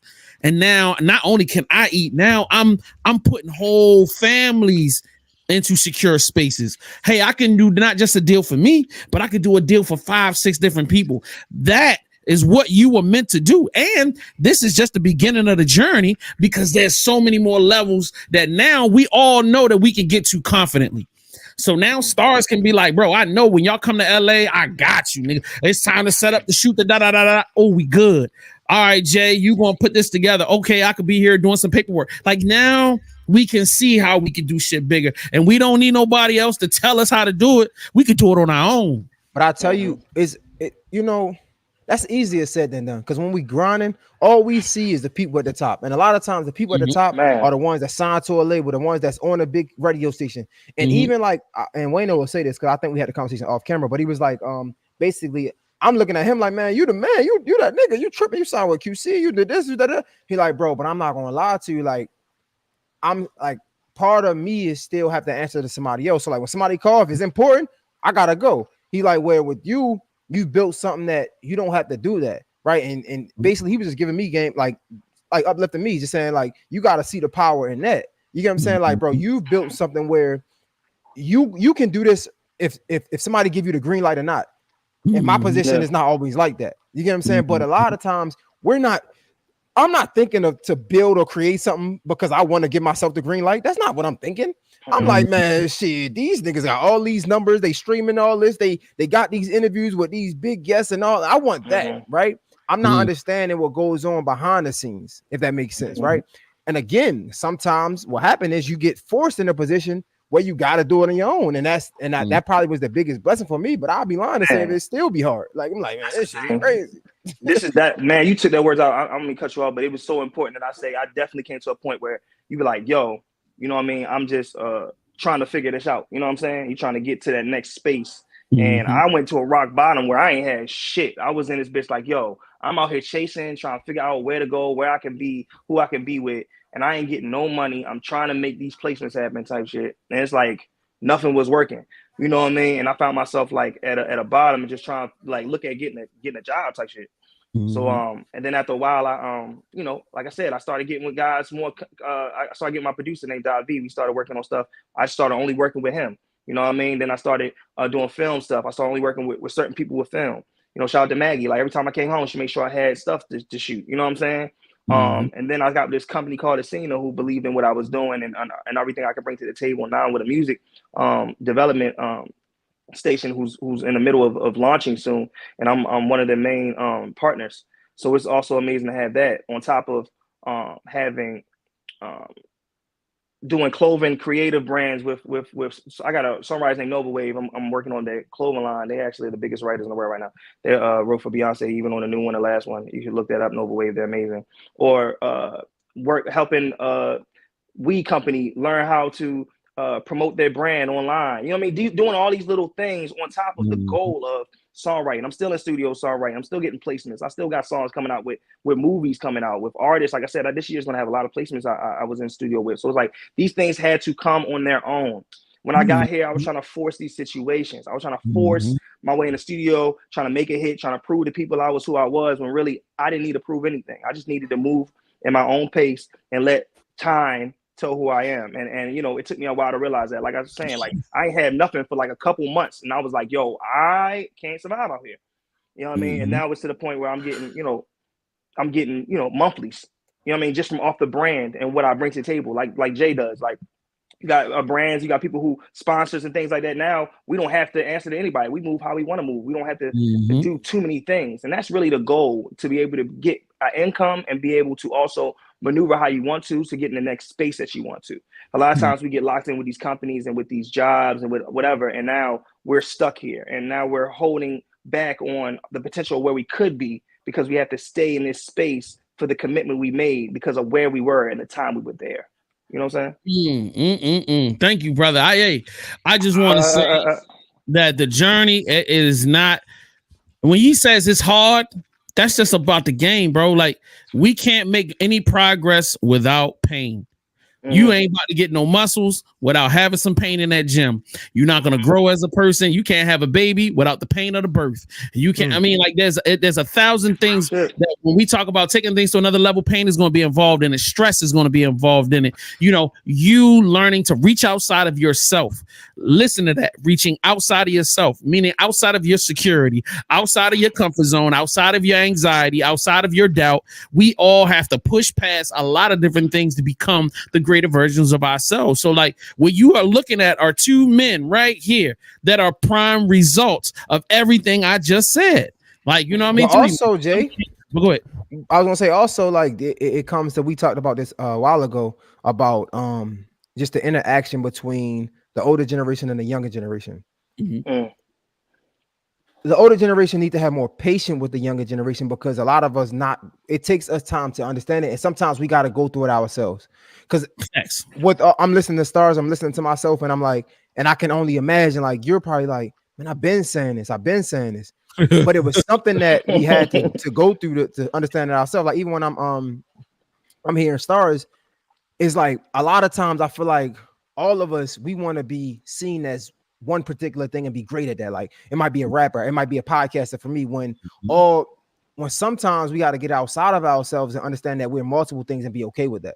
But I remember at the time, Jay, like, you would say you could do both. Why not? Right? You could be the podcaster and you could do a production and you could be the editor, right? Like, the whole time I'm editing people videos behind closed doors, like, don't tag me, bro. I don't want nobody to know I do that. Right. You know what I'm saying? It's like, bro, why? You could be that and a podcaster. But it took time for me to understand it and see it. Because all I seen, I was like, man, I want to be this. I want people to look at me like Jay Hill, the podcaster. They're like, bro, you can do multiple things and be okay when it could be good. And I think it's dope. I'm gonna jump in real quick before you say something, Jay. But it was also cool because that's how I felt right when I got to, I know you said 40. It's right when I got to 30. And it was like, what am I going to do next? Because after my last deal, it was like, I didn't know what to do. I was done. My rap career, I feel like, where was I going next after the third deal went through and I was at this age? And then I started directing music videos. And that really changed my whole perspective on what life could really be if you adjust. And not only did I feel good about directing videos because it's my creativeness still being involved, it was still me being involved fully in music. It's just in a different avenue. It opened my mind to other things I can do. Then I started doing that. As you guys know, I'm a coordinator on Zeus. You know what I'm saying? So now I go, you know what I mean? I'm with big TV shows and helping them make these TV shows happen. You know, the Devil Network.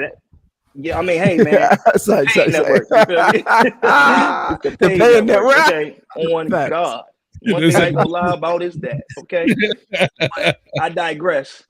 What I'm saying is, it helped me understand. Okay, I'm in film now. You know, I know I was Zeus now, but I work for Netflix, Hulu, Lifetime, WeTV. I've been everywhere.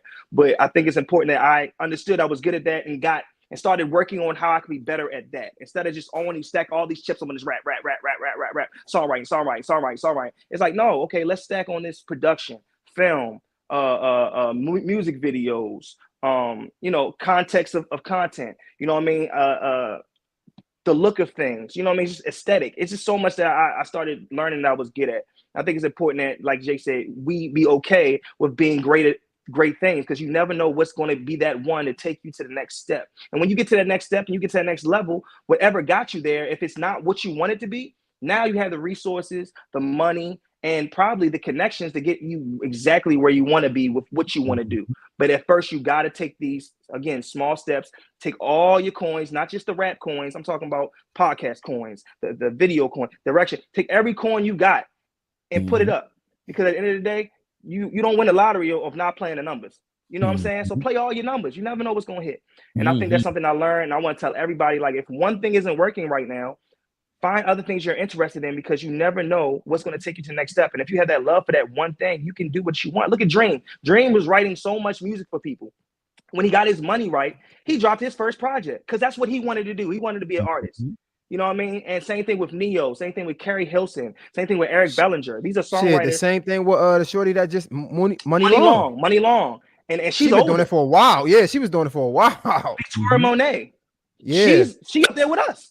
So it's like these, once you get where you need to be and you have the resources and the opportunity, whatever you trying to do, whatever you putting your heart at against, you'll have that opportunity. But do not slow yourself down and let time get away from you, because you are drilling the same hole. That's it. That's a fact. Yeah. Oh, yo, play this clip right here, bro. The Steve Jobs one. Stars, look at your phone real quick. Steve Jobs. All right, bet. This one. If you really No, not that one. The other one. I've built a lot of my success.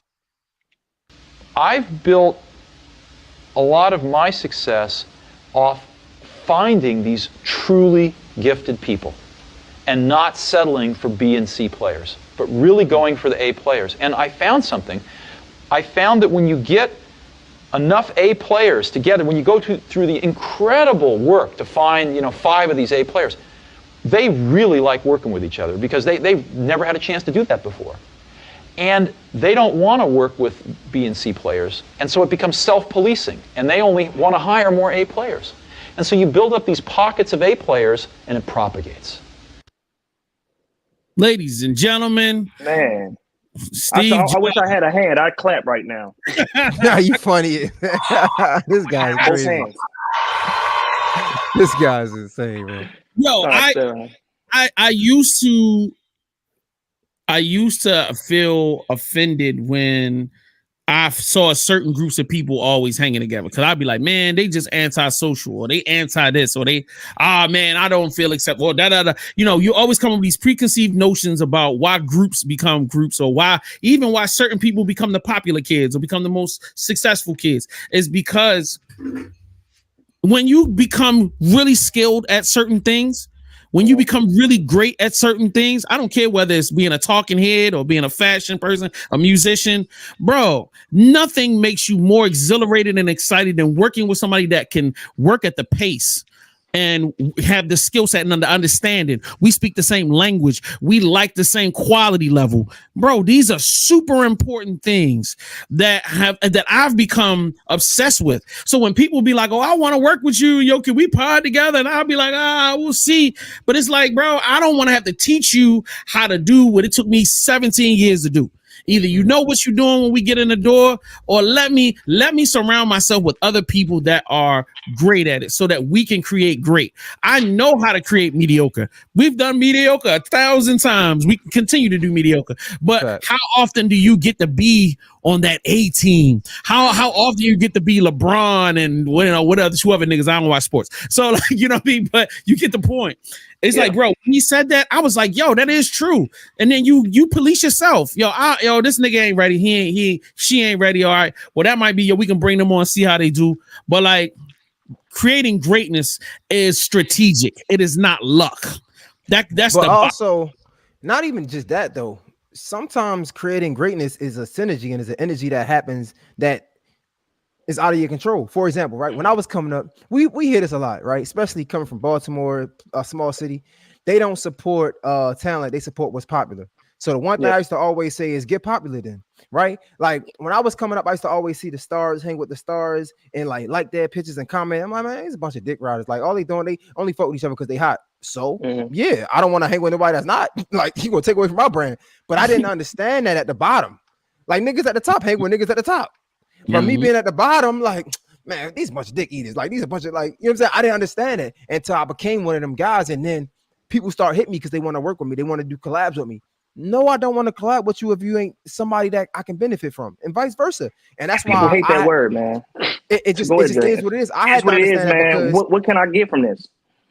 But I had to understand it because even now it's like I'm trying to get an interview with somebody, and basically they were saying real story. So I was trying to get the interview with DJ Drama, and Drama was one of the few niggas that gave it to me straight. Pause. Like he was like, nah, keep working. You know what I'm saying? Like he got some more work to do. Like his platform ain't big enough. You know what I'm saying? Eventually I got it, but I wasn't mad at that because it's like, bro, thank you one for telling me the truth and keeping it real with me. So now I know where to work towards.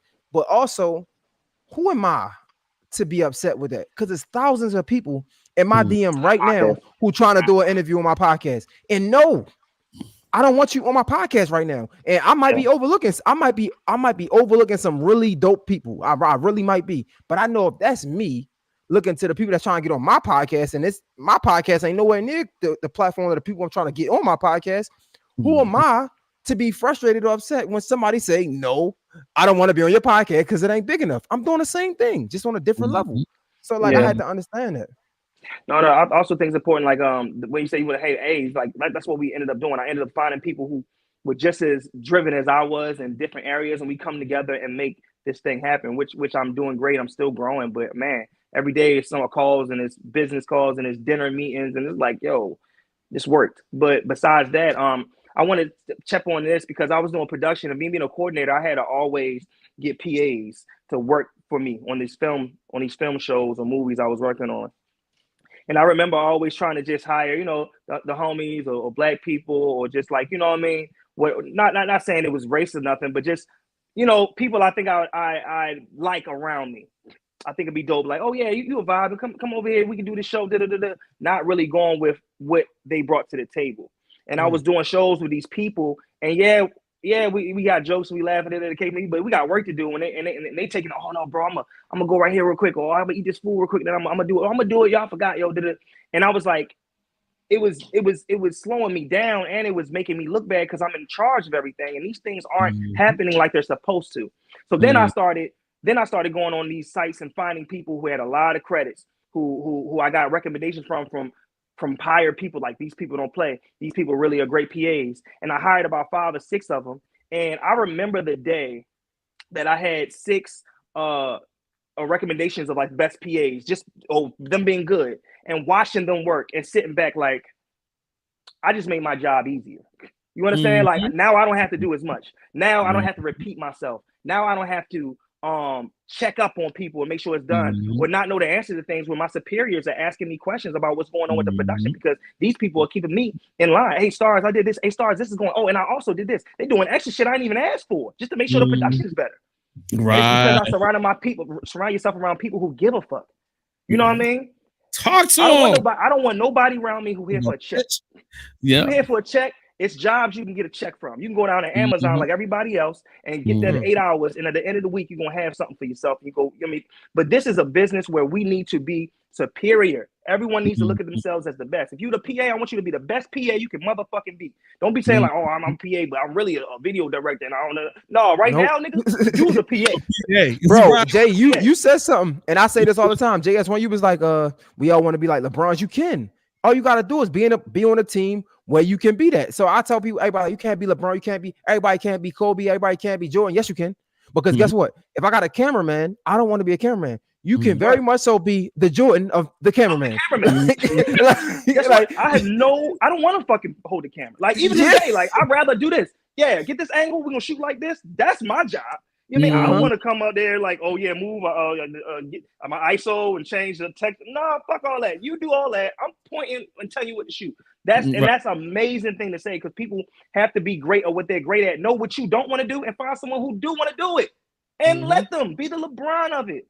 Like, I don't want to be LeBron of everything. Like, no, we need Eric Snows. We need Andre Millers. We need, you know, we need niggas to just grab boards. Like, what a nigga who just want to get rebounds at?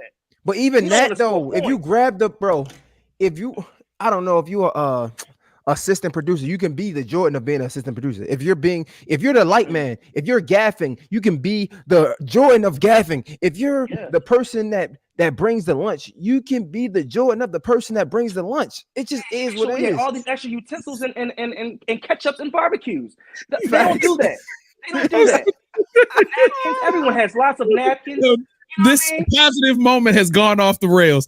Yo, I want a PA to bring the lunch right, might man. not like this podcast has returned. He got our names on the sandwiches. You know what I'm saying? He got our names on the sandwiches. We don't got to guess where our food is. Bring that nigga. Facts. No cap. Pay that nigga extra. Pay that nigga extra, bro. Yeah. At the end of the day, it's important that we just bring, like, everybody who comes to the table know what their position is, and we let them be that as they let us be ours. And that's what a good circle is.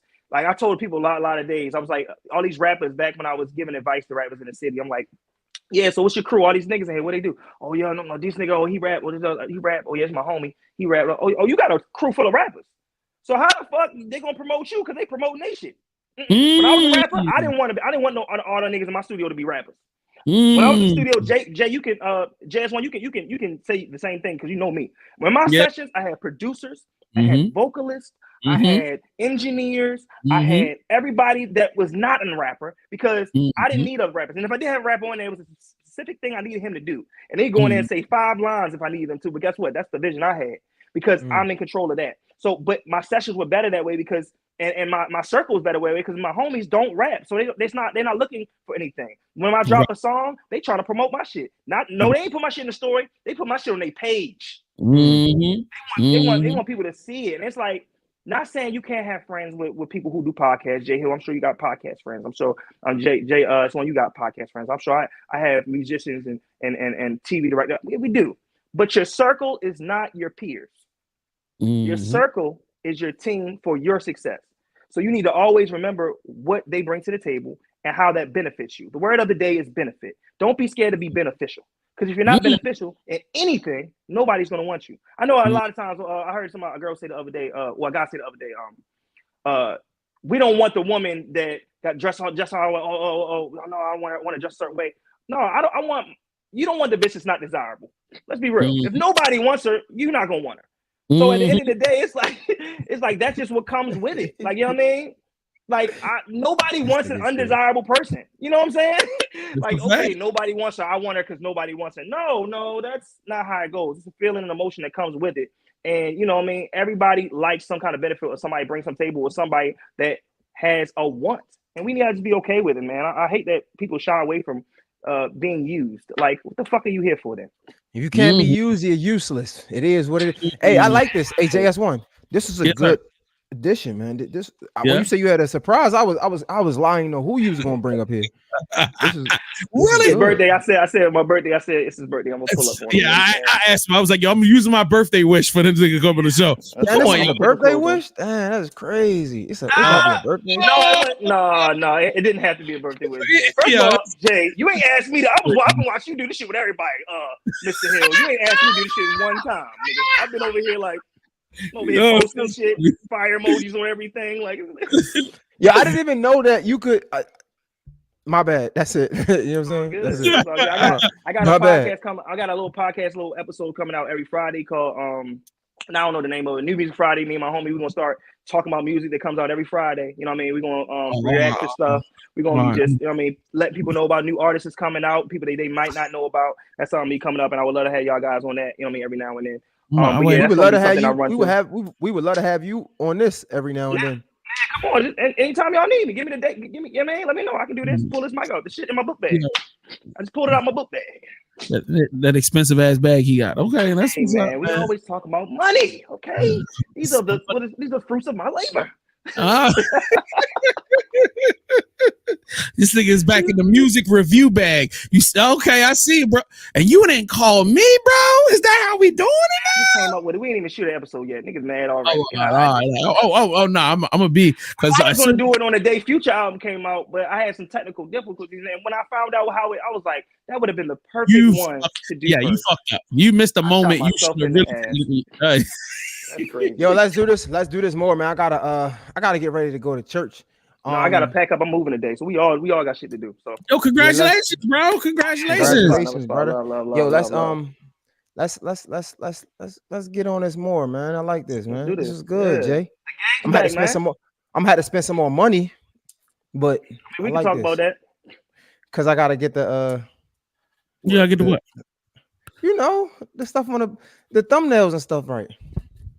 If you don't get the fuck out of here, nigga. Yeah, all right. What? In this show, please. I'm so tired. One episode, this nigga always one good moment without this nigga throwing some shit in the game, dog. Like if you I love Jay. He's a businessman, bro. I just be working. My mind be working a million miles. I'm like, I like this. My mind went straight to like, y'all might not like this podcast, Jesus, bro. Because I'm done talking to you. Go talk to Jesus. I still got the pictures. I still got the logos and everything. JS1 still got the Instagram. Yeah, and I still got the t-shirts. I just bought a whole bunch of.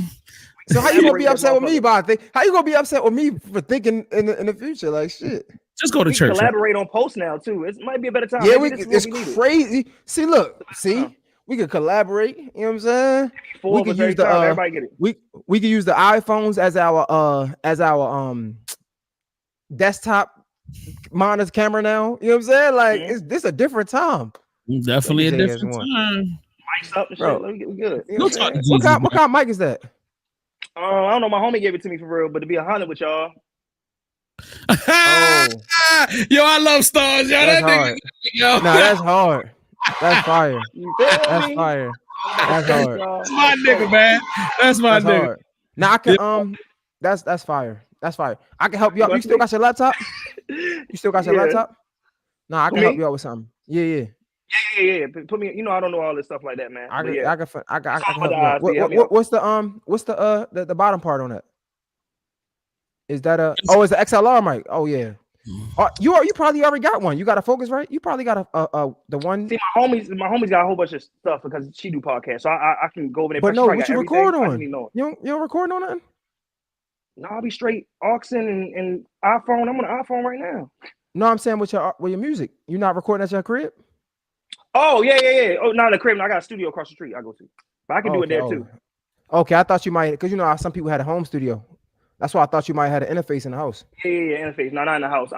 When I move, I'm going to set up the studio room there. But by me having a studio across the street, it was no need for me to set it up. Cause I literally can walk. Right. I mean, it's like a block across the street, my studio. So it's like, I just said I'll wait till I move. So, but yeah, I'm ready. We can. Jay, you can tell me everything I need to really lock in with this shit. I need that. We gonna say hi to Chummy. Chummy, say hi. Hey, tell her I ain't seen her forever. What's up? What's up? Oh man, get ready for church. We about to go to church, man. Like nigga, fuck you, bye. Nigga, fuck you. Yo, you funny. Easter niggas, bye. That was our vibe. The way she walked up the steps and everything. She definitely turned around like, you know what time it is. You want me to come over here? Bring your ass upstairs, put this suit jacket on. God damn. Facts. I am about to go put a suit on. Nah, right, yo, let's happy birthday, Jay. Let's do this, you, brother. Jay and Jay. Let's hit the group chat. Let's figure this out. Let's go. I'll make sure we get it done. All right, man. All right. Love.